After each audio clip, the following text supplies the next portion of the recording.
الحمد لله رب العالمين الرحمن الرحيم مالك يوم الدين إياك نعبد وإياك نستعين اهدنا الصراط المستقيم صراط الذين أنعمت عليهم غير المغضوب عليهم ولا الضالين.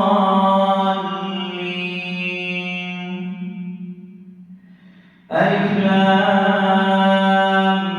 ميم ذلك الكتاب لا ريب فيه هدى للمتقين الذين يؤمنون بالغيب ويقيمون الصلاة ومما رزقناهم ينفقون والذين يؤمنون بما أنزل إليك وما أنزل من قبلك وبالآخرة هم يوقنون أولئك على هدى من ربهم وأولئك هم المفلحون.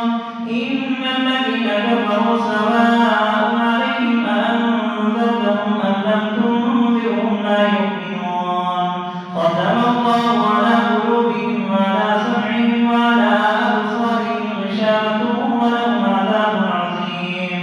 ومن الناس من يقول آمنا بالله وباليوم الآخر وما هم بمؤمنين يخادعون الله والذين آمنوا وما يخدعون إلا أنفسهم وما يشعرون. في قلوبهم مرض فزادهم الله مرضا ولهم عذاب أليم بما كانوا يكذبون.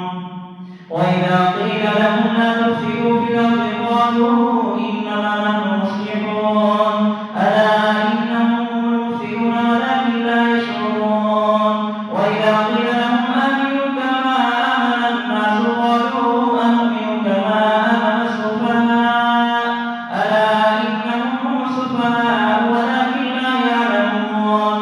وإذا لقوا الذين آمنوا قالوا آمنا وإذا خلوا إلى شياطينهم قالوا إنا معكم إنما نحن مستهزئون.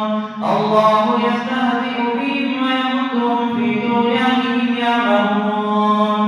أولئك الذين اشتروا الضلالة بالهدى فما ربحت تجارتهم وما كانوا مهتدين. مثلهم كمثل الذي استوقد نارا فلما أضاءت ما حوله ذهب الله بنورهم وتركهم في ظلمات لا يبصرون صم بكم عمي فهم لا يرجعون. أو كصيب من السماء فيه ظلمات ورعد وبرق يجعلون أصابعهم في آذانهم من الصواعق حذر الموت والله محيط بالكافرين. يكاد البرق يخطف أبصارهم كلما أضاء لهم مشوا فيه وإذا